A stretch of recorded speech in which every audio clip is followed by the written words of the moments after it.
नमस्कार दोस्तों, आप सभी का अर्थ एकेडमी यूट्यूब चैनल पर स्वागत है। पिछली क्लास में हम क्वेश्चंस पर बात कर रहे थे। हमने आपको बताया था कि जो हम सेंटर्स पढ़ते हैं, ट्रायंगल के सेंटर्स, ट्रायंगल के केंद्रक के बारे में, उनके प्रश्नों पर बात कर रहे थे।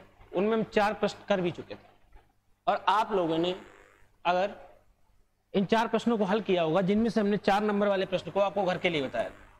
हमने आपको बताया था कि T1 T2 का जो इसका आंसर आएगा वो -1 आएगा। उम्मीद है कि आप सभी ने लगाया हो। पूरे तरीके से हमने आपको बता भी दिया था किस तरीके से इसको हल किया जाएगा और इसमें क्या क्या प्रोसेस रहेगी। आज की क्लास में हम इसके आगे क्वेश्चंस पर बात करेंगे।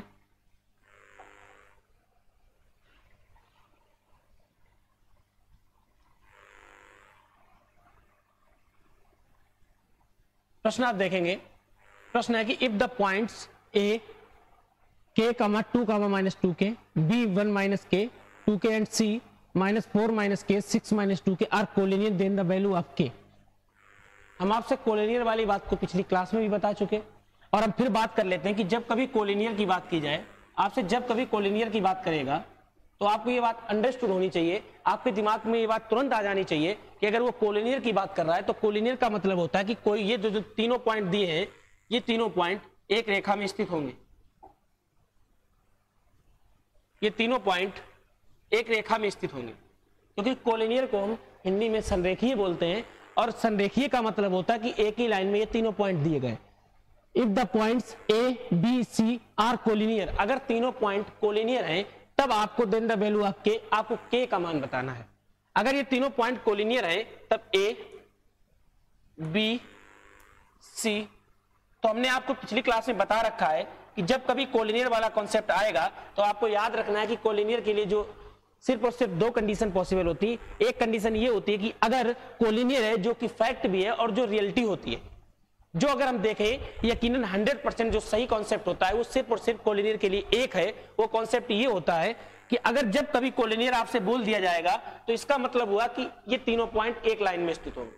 अगर ये तीनों पॉइंट एक लाइन में स्थित है तब हम देखेंगे कि AB + BC = AC होगा।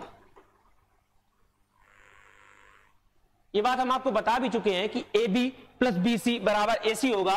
और AB कैसे निकालेंगे या BC कैसे निकालेंगे और AC कैसे निकालेंगे, तो आपको पता हो अगर A पॉइंट दिया है जिसकी आपसे बात की है कि K, 2, -2k, B पॉइंट के बारे में आपसे बोला है कि 1 - k, 2k, C पॉइंट के बारे में बोला है आपसे -4 - k, 6 - 2k।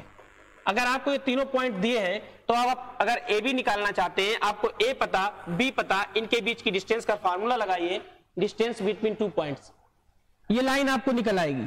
इसके बाद B और C के बीच डिस्टेंस फार्मूला लगाइए और BC निकल आएगा। इसके बाद A और C से, जहां पर A को x1, इसको y1, इसको x2 और y2 मानेंगे, एक बार इनके बीच डिस्टेंस फार्मूला लगाएंगे और AC निकल आएगी। ये एक लॉन्ग मेथड है जो कि आपने सीखा। 100% फैक्ट, 100% रियलिटी इसी फैक्ट पर है और इसी तरीके से आपको क्वेश्चन करना चाहिए। लेकिन हमें पता है कि जब कभी हम एग्जाम में होते हैं, अगर इस तरीके से क्वेश्चन करेंगे तो आपको 3-4 मिनट लगेंगे, जो कि हमारे पास इतना टाइम होता नहीं। तो इसको हम अलग तरीके से करते हैं और इसके तरीके से जो हमने और चीजें सीख रखी हैं इसके बारे में, उन पर करते हैं। अभी अगर हम कोलिनियर की बात करें और आपसे कहें कि जो आपने सीखा, जो रियलिटी है, उस पर आप इस क्वेश्चन को बताएं, अभी एग्जाम में इस तरीके से नहीं पूछता है, तो आपको कम से कम ये पता होना चाहिए कि AB + BC = AC if the points are collinear. अगर तीनों पॉइंट्स कोलिनियर हैं तब ये होगा। लेकिन अगर आपने वही क्वेश्चन के साथ धोखा किया और आपने क्वेश्चन के साथ धोखा ये किया कि आपने इन 3 पॉइंट जो कि उसने बोल दिए थे कि यार कोलिनियर, संरेखीय, लेकिन फिर भी आपने इन तीनों पॉइंट से एक ट्रायंगल बना दिया, जो कि पॉसिबल नहीं है। आपको पता होगा अगर पॉइंट तीनों कोलिनियर हैं तब हम ट्रायंगल बना ही नहीं सकते। लेकिन हम अब करेंगे क्वेश्चन के साथ धोखा, उसके साथ करेंगे चीट, और उसमें क्या करेंगे कि तीनों पॉइंट से हम बना देंगे एक ट्रायंगल। जब हमने तीनों पॉइंट से बनाया एक ट्रायंगल, तो हम देखेंगे अगर इसको A मान लें, इसको B मान लें, इसको C मान लें। अब क्वेश्चन तुरंत बोलेगा आपसे कि भाई हमने जब बोल दिया है कि ABC कोलिनियर है तब आप ये ट्रायंगल क्यों बना रहे हैं? क्योंकि हमें पता है अगर तीनों पॉइंट कोलिनियर हैं, तीनों पॉइंट संरेखीय हैं, तब हम ट्रायंगल बना ही नहीं सकते। तब हम उसको कहेंगे आप परेशान ना हो, अगर हम तीनों पॉइंट से ट्रायंगल बनाएंगे तो इस ट्रायंगल को सिर्फ और सिर्फ हम डमी की तरह यूज करेंगे, एक तरीके से डमी की तरह यूज करेंगे और हम इसका एरिया 0 ही रखेंगे। मतलब आप यही तो बोल रहे हैं कि अगर तीनों पॉइंट कोलिनियर है तो ट्रायंगल बनेगा नहीं। अगर ट्रायंगल बनेगा नहीं तो इसका मतलब ये हुआ कि उसका एरिया 0 होगा। हम क्या करेंगे, हम ट्रायंगल तो बनाएंगे लेकिन उस ट्रायंगल को 0 के बराबर ही मानेंगे। हम आपको जानते हैं कि गणित में अक्सर ऐसी चीजें होती रहती हैं जहां हम कुछ चीजें मान लिया करते हैं, तो यहां भी हम वही करते हैं। कोलिनियर के सेंस में हम ट्रायंगल बनाते हैं और ट्रायंगल के एरिया को 0 मान लेते हैं। अब अगर आप लोगों ने ट्रायंगल के एरिया के बारे में पिछली क्लास में पढ़ रखा होगा तो आपने पढ़ा होगा कि 1/2 x1 x2 और x3 को हम लिखते हैं। इसके बाद इनके अंदर हम ऑर्डिनेट, जिसको हम भुज बोलते हैं, कोटि बोलते हैं, बाई2 प्लस बाई3 प्लस बाई3 माइनस बाई1, 23 31 12 के फॉर्मेट में चलते हैं, बाई1 माइनस बाई2। ये होता है किसी भी ट्रायंगल का एरिया। अगर ट्रायंगल के तीनों शीर्ष वर्टेक्स दिए हैं तब हम उसके ट्रायंगल का फार्मूला लगाते हैं, एरिया का फार्मूला लगाते हैं कि 1/2 x1 बाई2 माइनस बाई3 प्लस x2 बाई3 माइनस बाई1 प्लस x3 बाई1 माइनस बाई2, जिससे हम किसी भी ट्रायंगल का एरिया निकाल सकते हैं। लेकिन अब उसने एक कंडीशन लगा दी कि इफ 3 पॉइंट्स आर कोलिनियर, और वो अगर तीनों पॉइंट कोलिनियर हैं तब ट्रायंगल बन ही नहीं सकता, और हमने ट्रायंगल बना दिया। अगर हमने ट्रायंगल बना दिया तो हमें इस बात को प्रूव करने के लिए इसके एरिया को 0 करना पड़ेगा, क्योंकि अगर पॉइंट कोलिनियर है तो ट्रायंगल बनेगा नहीं, अगर बनेगा नहीं तो एरिया 0 होगा। अब आपको तीनों पॉइंट भी पता है। अगर आपको तीनों पॉइंट पता है, इसे x1 मानेंगे, इसे y1, इसे x2, इसे y2, इसे x3, इसे y3, इसे आप x1 माने, इसे y1 माने, इसे x2 माने, इसे y2 माने, इसे x3 माने और इसे y3 माने, और इससे फिर आप इसमें पुट करें और आप देखेंगे कि k का मान निकल आएगा। जो इक्वेशन बनेगी वो k की फॉर्मेट में बनेगी, और उसको आप हल करेंगे तो आप देखेंगे k का कोई मान निकल कर आएगा। अगर आप इसको कोलिनियर की कंडीशन में देखना चाहें तो दो तरीके से हम देख चुके हैं कि अगर कभी 3 पॉइंट्स कोलिनियर हैं तब उनके लिए पहली कंडीशन ये बनती है कि अगर तीनों पॉइंट कोलिनियर हैं तो AC जो होगा वो AB प्लस BC के बराबर होगा। इसके साथ साथ ट्रायंगल के एरिया को 0 करके हम निकाल सकते हैं। अगर आपको तीसरा भी देखना है तो तीसरा एक तरीका होता है डिटर्मिनेंट का, सारणिक का। सारणिक जो कि 3D के एरियाज के लिए प्रयोग किया जाता है, लेकिन हम यहां क्या करेंगे, 2D के लिए प्रयोग करेंगे। इसको x1, इसको x2, इसको x3, ये y1, ये y2, ये y3, और इसको 1 1 1 मानेंगे। यहां x1 x2 x3 y1 y2 y3 1 1 1 की वैल्यू रखेंगे, और जो आंसर आप डिटरमिनेंट को हल करने हमें बताया कि जब हम x1 लेंगे तब इनको छुपा लेंगे, वही जब हम x2 लेंगे तब हम x2 वाली जो कॉलम रहेगी, x2 वाली जो रो रहेगी उसको भी छुपा लेंगे और x2 वाली कॉलम को भी छुपा लेंगे। जब हम x3 लेंगे तो x3 वाली रो, x3 वाले कॉलम, तीनों को छुपा लेंगे। इस तरीके से आप हल कर लेंगे, और आप इससे और इससे, या फिर कोलिनियर वाला जो कंसेप्ट था कि AC = AB + BC, इनसे इस सवाल को आसानी से हल कर सकते हैं। ये 3 तरीके से हमने बताया इस सवाल को आप हल कर सकते हैं, और इनका आंसर आप कमेंट बॉक्स में लिखिएगा, क्योंकि कोलिनियर पर हम कई बार बात कर चुके हैं और कई प्रश्न बता चुके हैं। तो कोलिनियर का जो ये प्रश्न रहेगा इसको आपको कमेंट बॉक्स में लिखना है, इसका आंसर क्या आएगा। इसके साथ साथ अब हम अगला क्वेश्चन देखते हैं कि orthocentre of triangle whose verticals are 0, 0, 3, 0 और 0, 4।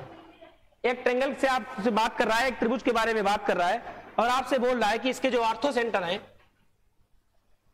ऑर्थो सेंटर के बारे में आपसे पूछा है, जबकि उसके वर्टिकल्स 0, 0, 3, 0, 0, 4 दिए।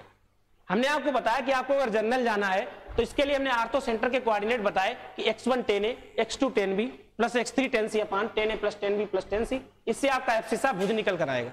ऑर्डिनेट के लिए x1 y1 10a plus y2 10b plus y3 10c अपान 10a plus 10b plus 10c। इससे आपका ऑर्डिनेट निकल कर आएगा। लेकिन अगर आपको इससे इस मेथड से करेंगे तो इसके लिए आपको हमने बताया कि आपको A angle, B angle, C angle तीनों के बारे में पता हो। अगर आपको तीनों के बारे में पता करना है तो हमको कॉस रूल लगाना पड़ेगा। मतलब अगर आपको ट्रायंगल का ऑर्थो सेंटर चाहिए, अगर तीनों वर्टेक्स दिए हैं 0, 0, 3, 0 और 0, 4, ए, बी और सी, अगर तीनों वर्टेक्स आपको दिए हैं और आपसे इसके ऑर्थो सेंटर की बात कर रहा है, तो ऑर्थो सेंटर के कोऑर्डिनेट के लिए हमने आपको बताया कि आप x1 10a plus x2 10b plus x3 10c upon 10a plus 10b plus 10c, इससे आप एब्सिसा भुज निकालेंगे। इसी के साथ ऑर्डिनेट के लिए y1 10a, y2 10b plus y3 10c अपान 10a plus 10b plus 10c का प्रयोग करेंगे। अब आपको x1 के बारे में भी पता है, जो कि कोऑर्डिनेट दिए हैं, किसी भी ट्रायंगल के वर्टेक्स जो होते हैं उन्हीं को हम x1, x2, y1, y2, x3, y3 के रूप में दिखाते हैं। हमें आपको x1, x2, x3 और y1, y2, y3 सबके बारे में पता है, लेकिन अभी पता नहीं है तो सिर्फ a, b, c जो कि किसी भी ट्रायंगल के एंगल है। अगर हमें इनके बारे में नहीं पता है तो हमने क्लास 10th, क्लास 9th में पढ़ रखा है कि अगर कभी साइड्स भुजा दे दी जाए और आपसे एंगल पूछा जाए तब आप लगाते हैं कॉस रूल। कॉस रूल क्या होता है कि अगर हम कॉस ए की बात करें, कभी कॉस ए मतलब एंगल ए की बात करें, तो उसके लिए जो हम लिखते हैं उसमें लिखते हैं कि कॉस एंगल, जिस एंगल की आप बात कर रहे हैं उसके सामने की साइड को आप नेगेटिव रखेंगे, बाकी दोनों साइडों को पॉजिटिव में रखेंगे। जैसे अगर हम कभी कॉस ए की बात करें तो आप लिखेंगे cos A is equal to B square plus C square minus A square upon 2bc। इस कॉस रूल की मदद से आप कॉस ए निकाल लेंगे, और कॉस बी निकालना है तो आप लिखेंगे A square plus C square minus B square upon 2ac। इससे आप कॉस बी निकल आएंगे, कॉस बी निकाल लेंगे। जब आप एंगल ए और एंगल बी निकाल लेंगे तब आपको पता है किसी भी ट्रायंगल का एरिया 180, किसी भी ट्रायंगल के सभी एंगल्स का सम 180 डिग्री होता है। अगर इनका सम 180 डिग्री होता है और हमें दो एंगल पता है तो तीसरा एंगल हम आसानी से निकाल सकते हैं। उन दोनों एंगल को टोटल सम से आप घटा देंगे और तीसरा एंगल निकाल लेंगे। जब आपको तीनों एंगल पता, तीनों कोऑर्डिनेट पता, सब कुछ पता, तो आप आसानी से इसमें रखें और इससे कर लें। लेकिन अगर आप इतना लंबा प्रोसेस करेंगे तो करते करते ही खत्म हो जाएंगे, क्योंकि इसमें सबसे पहले तो आपको इनकी साइड्स निकालने के लिए 3 बार डिस्टेंस फार्मूला लगाना पड़ेगा। 3 बार डिस्टेंस फार्मूला, एक बार ए से बी तक के लिए और एक बार बी से सी तक के लिए और तीसरी बार सी से ए तक के लिए। तब आप डिस्टेंस फार्मूला लगा के जब इनकी साइड्स निकालेंगे तब कहीं जाके कॉस रूल लगा के आप एंगल निकालेंगे और फिर इनको अप्लाई करेंगे, तो कहानी 3-4 मिनट तक ही चलेगी। लेकिन अगर आप इसमें थोड़ा अंडरस्टैंडिंग बनाते हैं, आप अपनी थोड़ी समझ विकसित करते हैं, तो आप देखेंगे कि जैसे उसने बोला कि the orthocentre of triangle whose verticals are 0, 0,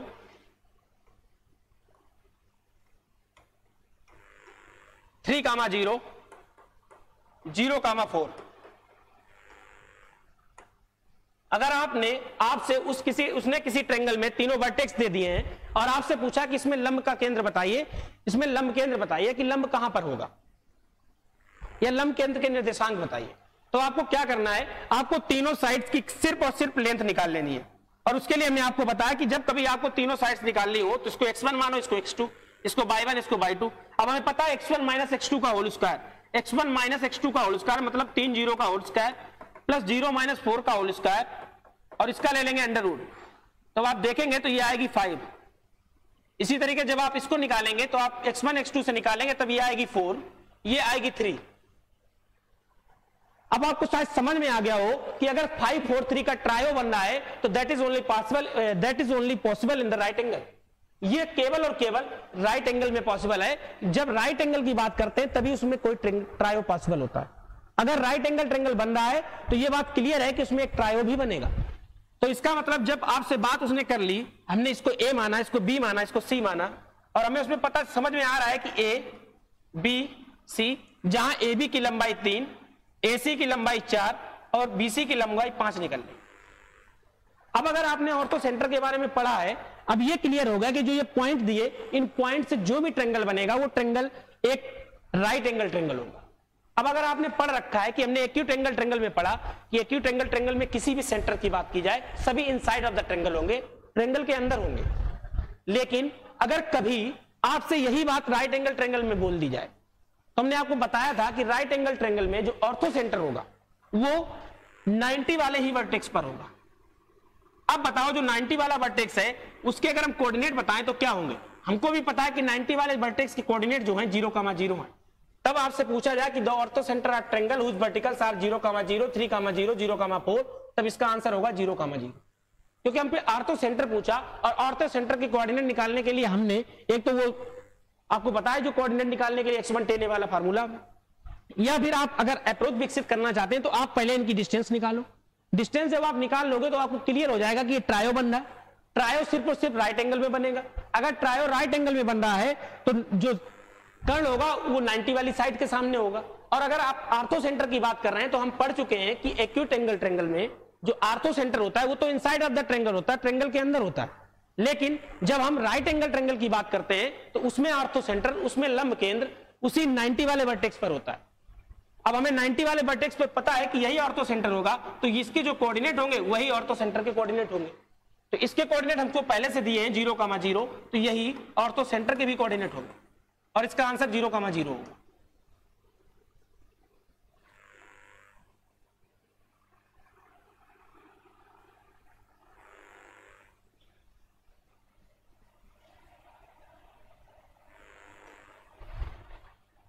इसके बाद अगला क्वेश्चन देखेंगे।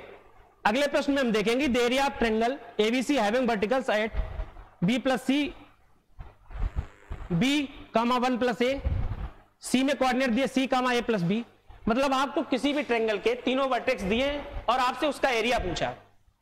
आपको किसी ट्रायंगल के तीनों वर्टेक्स दिए हैं और आपसे उसका एरिया पूछा है। अगर तीनों वर्टेक्स दिए हैं तब आपको पता है कि अगर हमें जब तीनों वर्टेक्स पता होते हैं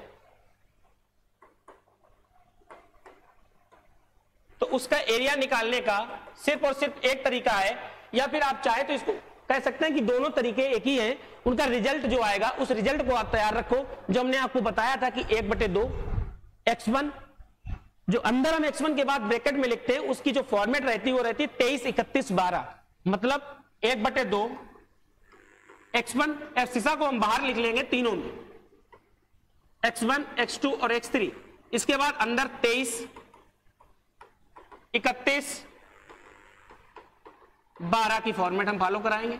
और हम जानते हैं कि अगर इस ट्रायंगल के हमें एरिया की बात की गई है तो आप जानते हैं कि एरिया को हम डेल्टा से शो कर देते हैं। आप चाहो तो एरिया लिख दो, एरिया ऑफ ट्रायंगल। अब हमें त्रिभुज का क्षेत्रफल चाहिए तो हम इसको x1 मान लेंगे, इसको y1 मान लेंगे, इसको x2 मान लेंगे, इसको y2, इसको x3, इसको y3 और इनको इसी में अप्लाई कर देंगे। जो आंसर आएगा वो a प्लस बी प्लस सी के फॉर्मेट कोई ना कोई आंसर आपका आ जाएगा। अब आपको कमेंट करके बताना कि आपका आंसर कौन सा आया। अगर नहीं कर पाएंगे तो हम बताएंगे, क्योंकि अभी पिछली क्लास का कोई कमेंट आया नहीं कि क्वेश्चन हुए कि नहीं हुए। तो आज की क्लास में हम इसको देखेंगे इस तरीके से, या तो फार्मूला से करो या फिर आप डिटर्मिनेंट से करो। डिटर्मिनेंट के बारे में हम बता चुके कि जो पहला कॉलम रहेगा उस कॉलम में हम जो क्वेश्चन दिए होते हैं उनके वर्टेक्स को x1, x2, x3, दूसरे वाले कॉलम में y1, y2, y3 और जो थर्ड कॉलम होता है उसमें हम केवल और केवल 1, 1, 1 रखते हैं। इस हिसाब से हम इसको कर लेते हैं। तो जब कभी आपसे एरिया की बात की जाए तो आप इसी तरीके से निकालेंगे। ये हम पिछली क्लास में सभी क्वेश्चन कर चुके हैं, ये बार बार रिपीट है तो इन पर मैं बात करनी है और बाकी करना आप ही को। The verticals of a triangle, एक त्रिभुज के शीर्ष, फिर वही बात दे दिए हैं और आपसे सर्कम सेंटर की बात की है, आपसे परिकेंद्र की बात कर दी है। अब आपको पता होगा कि जब हमने परिकेंद्र की बात कर दी तो परिकेंद्र को हमने तैयार करने के लिए आपको एक तरीका बताया था। हमने आपको बताया था कि जब कभी आपसे परिकेंद्र की बात की जाए, जब कभी आपसे परिकेंद्र की बात की जाए तो आपको यह बात अंडरस्टूड होना चाहिए, जो कि हम यूक्लिड ज्योमेट्री में पढ़ भी चुके हैं, कि जो परिकेंद्र होता है, जो सर्कम सेंटर होता है, is always equal distance from its vertex. किसी भी ट्रायंगल के शीर्ष से सदैव समान दूरी पर होता है। हमने आपको यह बात बताई थी कि जब हम सर्कम सेंटर की बात करते हैं तो जो सर्कम सेंटर होगा, जो सर्कम सेंटर होगा, एक्यूट एंगल ट्रायंगल के लिए बात कर रहे हैं, जो सर्कम सेंटर होगा ये सर्कम सेंटर वर्टेक्स से समान दूरी पर होता है, शीर्ष से समान दूरी पर होता है, क्योंकि इसी सर्कम सेंटर से हम सर्कम सर्कल खींचते हैं, परिवृत्त खींचते हैं। अगर ये सर्कम सेंटर इन शीर्ष से इन वर्टेक्स से समान दूरी पर है तब आपको कुछ भी दिक्कत नहीं होगी ये कहने में कि AO बराबर OB बराबर OC, AO बराबर OB बराबर OC। बाकी अगर आप कहते हैं कि हम ये चीज क्यों याद रखें, हमें ये चीज के बारे में क्यों पता हो, तब आप क्या कर सकते हैं, तब आप वही नॉर्मल तरीका जो हमने आपको याद कराया है सर्कम सेंटर के लिए, x1 sin 2a plus x2 sin 2b plus x3 sin 2c अपान sin 2a plus sin 2b plus sin 2c, y1 sin 2a, y2 sin 2b plus y3 sin 2c अपान sin 2a plus sin 2b plus sin 2c। इससे आप x1 y1 और x2/2 x3/3 के बारे में आपको पता होगा। Angle निकालने के लिए हमने आपको बताया कॉस रूल लगा दो, उससे आप निकाल के आराम से करिए, घर आके करेंगे, एग्जाम में नहीं हो पाएगा। अगर आपको यह तरीका पता है कि जब कभी हम सर्कम सेंटर की बात करेंगे तो वो सर्कम सेंटर इनके वर्टेक्स से समान दूरी रखेगा। अगर ये डी होगी तो ये भी डी होगी और ये भी डी होगी। अगर ये यस होगा तो ये भी यस, ये भी यस, मतलब ये तीनों आपस में बराबर होंगी। अगर ये तीनों आपस में बराबर हैं तब आप बताइए कि अगर हम इसको x, y मान लें और इसके कोऑर्डिनेट हमको पहले से दे रखे हैं, इसके कोऑर्डिनेट हमको पहले से दे रखे हैं 2, 1 और इसके कोऑर्डिनेट 5, 2, इसके कोऑर्डिनेट आपको 3, 4 दिए। अब आप बताओ इसको अगर हम x1 माने, इसको y1 माने और हमने x, y मान रखा है, एक x1, y1, दूसरा x, y, इनके बीच हम डिस्टेंस फार्मूला लगा के डिस्टेंस निकाल पाएंगे कि नहीं? अब आप जब इनके बीच डिस्टेंस निकाल लेंगे तो वही डिस्टेंस फार्मूला हम इनके और इनके बीच लगाएंगे, तो इनके बीच जो डिस्टेंस फार्मूला निकलेगी, जो ये निकलेगी, ये आपस में बराबर होंगे।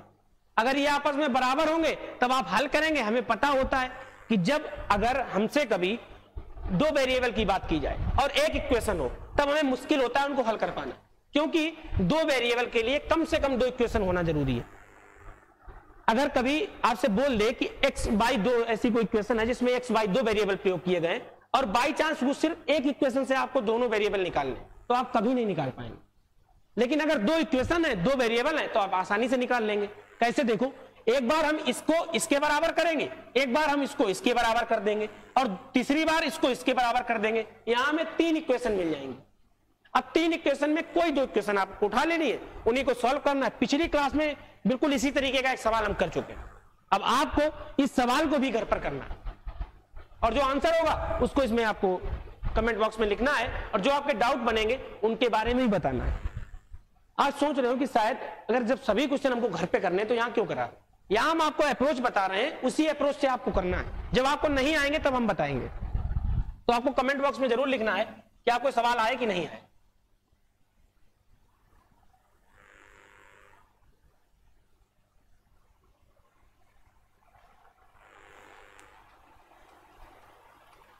अगला क्वेश्चन बोल रहा है centre of circle passing through out the point the centre of circum, centre of circle उस वृत्त का केंद्र चाहिए जो इनके वर्टेक्स से होकर गुजर रहा है। अभी जो बात हमने समझाई शायद उस बात में अब कोई दिक्कत नहीं होगी कि एक ऐसे वर्टेक्स के हमें केंद्र की बात कर रहा है जो इसके वर्टेक्स से होकर गुजर रहा है, ऐसे सर्कल के सेंटर की बात कर रहा है। हमने आपको बताया कि ऐसे सर्कल का सेंटर जो वर्टेक्स से होकर गुजरता है उसको हम सर्कम सेंटर परिकेंद्र के नाम से जानते हैं। और हमें वर्टेक्स पता है ए बी सी, और सर्कम सर्कल के बारे में आपको बताया और आपसे इसी के सेंटर के बारे में बात की। तो अभी हम बता चुके कि इसकी दूरी बराबर होगी, तो AO OB OC बराबर होंगी। आप AO निकालो, उसके बराबर OB कर दो, फिर AO OC के बराबर कर दो, एक बार OB OC के बराबर कर दो। अब इसमें 3 इक्वेशंस होंगी, x1/1 x2/2 और इसके अलावा x, y 3 वेरिएबल भी होंगे। आप आराम से इनको हल करें। हल करने के बाद आपको x1/1 और एक के बारे में तो पता ही है, x और y चाहिए, मतलब 2 वेरिएबल चाहिए, 3 इक्वेशन है, तो कोई भी 2 इक्वेशन उठा के हल कर लेंगे, उन्हीं से आपको x और y की वैल्यू निकल आएगी। पिछली क्लास में बात कर चुके हैं और जो सभी 8 नंबर क्वेश्चन पर भी हमने बात की, अब 9 पर भी बात कर चुके हैं।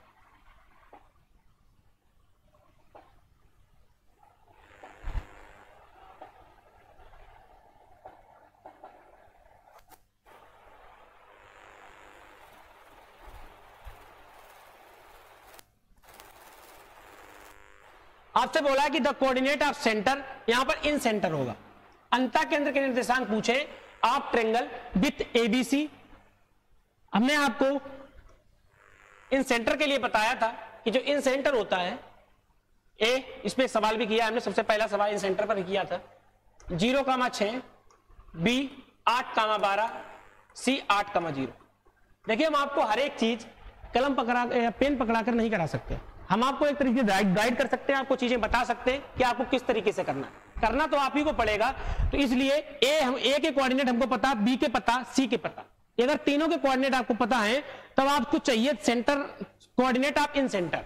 हमने इन सेंटर के बारे में आपको बताया था कि ax1 plus b/1 plus ax1 bx2 plus cx3 upon a plus b plus c, comma a/1 plus B by 2 plus C by 3 upon A plus B plus C. अगर ये कोऑर्डिनेट होंगे ax1 plus bx2 plus cx3 upon a plus b plus C, a y1 b y2 c y3 अपान a plus b plus C, जहां हमें x1 x2 x3 दिया है, x1 x2 y1 x1 y1 x2 y2 x3 y3 तीनों coordinate दिए हैं। अगर आपको दिया नहीं है तो वो a b और c, अब आप a भी निकाल लेंगे इनके भी डिस्टेंस फार्मूला लगा के, b भी निकाल लेंगे और c भी निकाल लेंगे, और इस a b c को इसी में आप अप्लाई कर देंगे। इसके बाद आप देखेंगे कि जो कोऑर्डिनेट निकल कर आएंगे वो इन सेंटर के कोऑर्डिनेट होंगे। तो इस तरीके का एक सवाल हम कर चुके हैं। अब इसको आपको घर से करना है, इसको हमको बताना है, तो इसको हम कल की क्लास में अगर डाउट बनता है तो ठीक, वरना कल की क्लास में सबके आंसर आपको बता देंगे किसका कौन सा आंसर है। ये दो सवाल हैं, इनको हमें देखना चाहिए।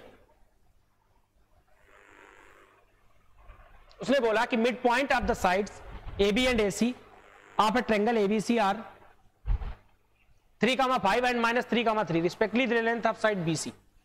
अगर आपने क्लास 10th में ट्रायंगल में मिड पॉइंट थ्योरम पढ़ रखी हो तो आपको शायद मिड पॉइंट थ्योरम के बारे में कुछ चीजें पता हो, या आपने अर्थ एकेडमी में एडवांस पढ़ रखी है, ज्योमेट्री पढ़ रखी है, तो आपने मिड पॉइंट थ्योरम जरूर पढ़ी हो। अगर आपने नहीं पढ़ी तो हम आपको बता दें कि मिड पॉइंट थ्योरम की कहानी सिर्फ और सिर्फ इतनी होती है कि कभी अगर हम किन्हीं भी दो साइड की मिड पॉइंट को आपस में मिलाएं तो ये जो मिड पॉइंट मिलने से जो लाइन बनाते हैं, ये लाइन तीसरी साइड के समांतर भी होगी और उसकी आधी भी होगी। मतलब अगर ये 2 है तो ये 1 होगी, साथ साथ में ये दोनों पैरेलल होंगे। या इसी का रिवर्स हम पढ़ते हैं कि जब कभी किसी एक साइड के मिड पॉइंट से हम उसके बेस या तीसरी साइड के समांतर अगली वाली साइड के लिए जब हम कोई लाइन खींचते हैं तो वो जिस लाइन पर मिलती है उस लाइन के मिड पॉइंट पर ही मिलती है, और ये लाइन बेस के हर समय आधी होती है। या आप इसको ऐसे याद रख सकते हैं, अगर हम इसको D और E मान लें तो हम कहेंगे कि DE जो होगा वो हाफ BC होगा, साथ साथ में DE पैरेलल होगा BC को, जहां D और E मिड पॉइंट है। इसको आप नोट कर लें, ये है mid point theorem. Mid point theorem ये कहती है कि अगर आप किसी भी ट्रायंगल के दो साइड्स के मिड पॉइंट को मिलाएंगे तो वो तीसरी साइड के पैरेलल और साथ साथ में उसकी आधी होगी। वही हमने लिखा कि अगर DE पैरेलल टू BC तब DE जो होगा वो BC का आधा होगा, और DE जहां पर मिड पॉइंट है। इसी थ्योरम को हम यहां प्रयोग करेंगे और देखेंगे कि mid point of the sides AB and AC of a triangle, किसी त्रिभुज के मिड पॉइंट दे दिए भुजाओं के। आपसे बोला mid point of the sides AB and AC, AB और AC दो भुजाएं हैं, इनके मिड पॉइंट आपको दे दिए, एक 3,5, दूसरा आपसे बोल दिया -3, -3। कह रहे थे length of side BC, BC की लंबाई चाहिए। अगर आप इसके अलावा कोई दूसरा तरीका सोच रहे हैं तो वो तरीका सिर्फ और सिर्फ ये हो सकता है कि आप इसको x1 y1 माने, इसको x2 y2 माने, फिर आप यहां से x1 प्लस x2 निकालें, y1 प्लस y2 निकालें, इसी तरीके से यहां से निकालें, फिर दोनों को उठा के जोड़ें, तब आप सेंट्रॉइड के कोऑर्डिनेट निकालेंगे। और आपको पता है कि सेंट्रॉइड जो होती है वो मीडियंस मध्यिका को डिवाइड करती है, फिर इस तरीके से ये 2:1 में करती है, फिर आप सेक्शन फार्मूला लगाएं, बहुत लंबी कहानी है। लेकिन अगर आप यहां एक चीज देख लें, आपको मिड पॉइंट थ्योरम पता है जो हम प्रूव करके लिख चुके हैं। अगर आपको पता है कि 3,5 और -3,3 दो पॉइंट दिए हैं, इससे हम DE निकाल लेंगे, 2 पॉइंट डिस्टेंस बिटवीन 2 पॉइंट से। तो आप देखेंगे जब इनके बीच निकालेंगे जो लेंथ निकलेगी वो निकलेगी x1 - x2 मतलब 36, ये आएगी 10, जो DE निकल कर आएगी वो आएगी 10। कैसे निकाला? डिस्टेंस बिटवीन 2 पॉइंट्स, दो बिंदुओं के बीच की दूरी का फार्मूला लगाया और उसमें पहला पॉइंट और दूसरा पॉइंट दोनों दिए थे। उन दोनों पॉइंट को दिए होने के कारण हम इनमें डिस्टेंस बिटवीन 2 पॉइंट का फार्मूला लगाएंगे और आराम से 10 निकाल लेंगे। अब अगर आप DE 10 निकाल चुके हैं तो जो BC होगा, हमने आपको बताया कि अगर DE 10 है और BC के पैरेलल है और D और E मिड पॉइंट है, तब DE जो होगा वो आधा होगा BC का। इसका मतलब ये डबल होगा, इसका आंसर 20 होगा।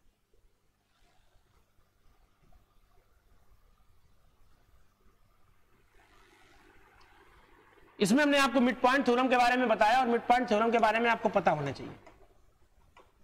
अगर आपने नहीं नोट किया तो आप नोट कर लेंगे।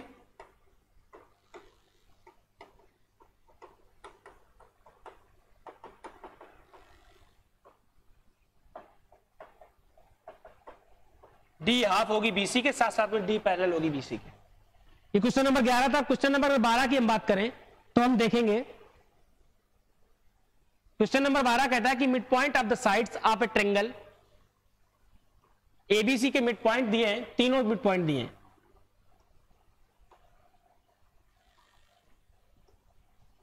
आप देखेंगे तो ये 4,2, 3,3, 2,2 और आपसे सेंट्राइड, अगर आपसे मिड पॉइंट दिए हैं और आपसे सेंट्राइड के कोऑर्डिनेट पूछे हैं, तब आपको पता होगा कि सेंट्राइड के लिए हमने x1 plus x2 plus x3/3 y1 plus y2 plus y3/3 पढ़ रखा है। लेकिन उसके लिए हमें किसी भी ट्रायंगल के वर्टेक्स चाहिए होते हैं, ट्रायंगल के वर्टेक्स के कोऑर्डिनेट चाहिए होते हैं। हमें यहाँ वर्टेक्स के बारे में पता नहीं, तो वर्टेक्स कैसे निकालेंगे? तब आपने मिड पॉइंट तो पढ़ ही रखा है कि मिड पॉइंट के लिए हमने पढ़ रखा है कि x1 प्लस x2/2 बराबर x। अगर कभी हमें कोई लाइन दे दी जाए, उस लाइन में मिड पॉइंट की बात की जाए और दोनों के पॉइंट, एक को x1 दूसरे को y1 दूसरे को x2/2 माने, तब अगर हमें x चाहिए हो तो हम देखते थे कि x1 प्लस x2/2 करके हमें x या एब्सिसा निकल आती थी, और ऑर्डिनेट चाहिए तो ऑर्डिनेट निकालने के लिए हम y1 प्लस y2/2 करके ऑर्डिनेट निकालें। इसी तरीके से जब हम यहां देखेंगे तो हम देखेंगे कि अगर हम इसको x1 मान लें y1, इसको x2/2, इसको x3/3, तब आप देखें तो आप देखेंगे x1 प्लस x2/2 बराबर 4, मतलब x1 प्लस x2 बराबर 8।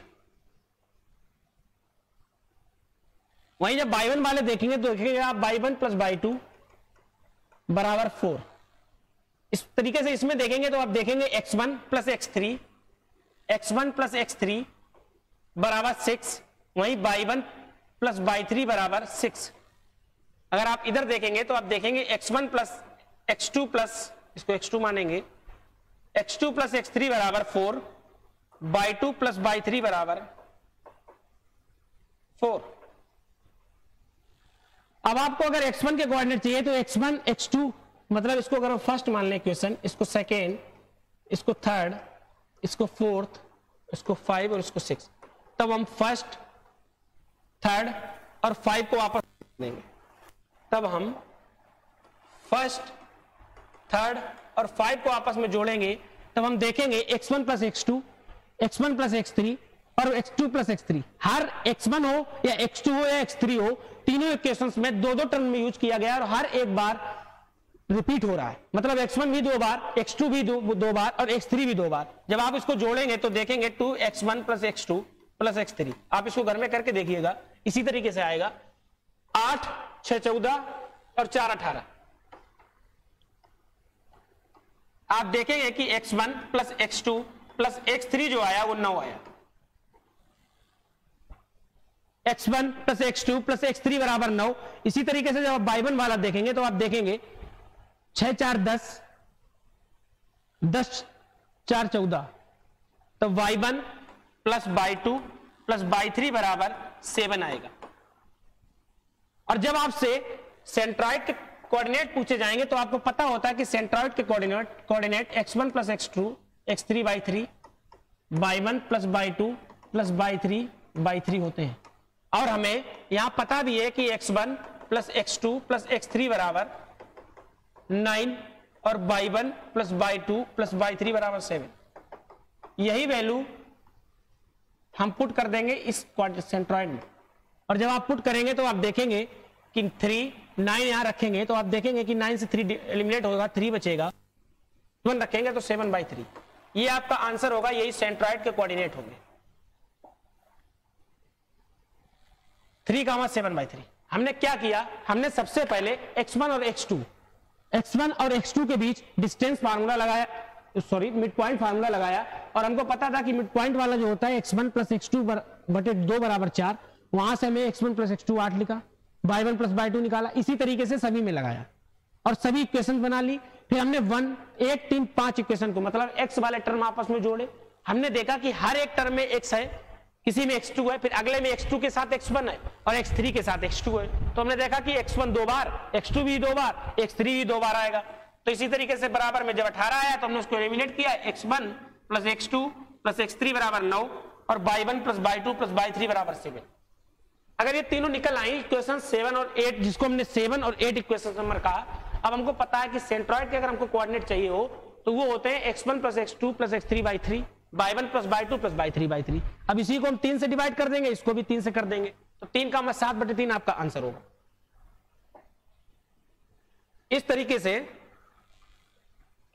हमने लगभग जितने भी क्वेश्चन थे, जहां पॉइंट पर हो, कोलिनियर पे हो, या फिर ट्रेंगल के एरिया से हो, या फिर सेंटर्स ऑफ ट्रेंगल हो, या 5 best friend of coordinate geometry जिनको हम बोलते थे, उन पर हो, सब पर हमने क्वेश्चन कर लिए। एक सेंटर पर हमें एक भी क्वेश्चन नहीं मिला, एक सेंटर पर हमने एक भी प्रश्न नहीं किया, लेकिन एक सेंटर का फैक्ट क्या था, उसके लिए फॉर्मूला क्या था, उसके बारे में हम बात कर चुके हैं, उसको हमने आपको बता दिया। अगर कभी पूछा जाए तो आप उसको आसानी से कर लेंगे। अभी तक जितने भी क्वेश्चन इस पर थे, लगभग सभी पर हम बात कर चुके हैं। अब जो क्वेश्चन हमने पूरी तरीके से नहीं कराया, जिनमें हमने आपसे कहा कि आप करिएगा, उनको करिए, उनके आंसर कमेंट में लिखिए। अगर आपको कोई क्वेश्चन नहीं आता तो आप बताइएगा, तो उसको हम बताएंगे। फिलहाल आज के लिए इतना ही। अगर आपको हमारा सेशन पसंद आता है तो हमारे यूट्यूब चैनल अर्थ एकेडमी यूट्यूब चैनल को सब्सक्राइब करिए, सेशन को शेयर करिए और लाइक भी करिए। Thank you. आज के लिए इतना ही।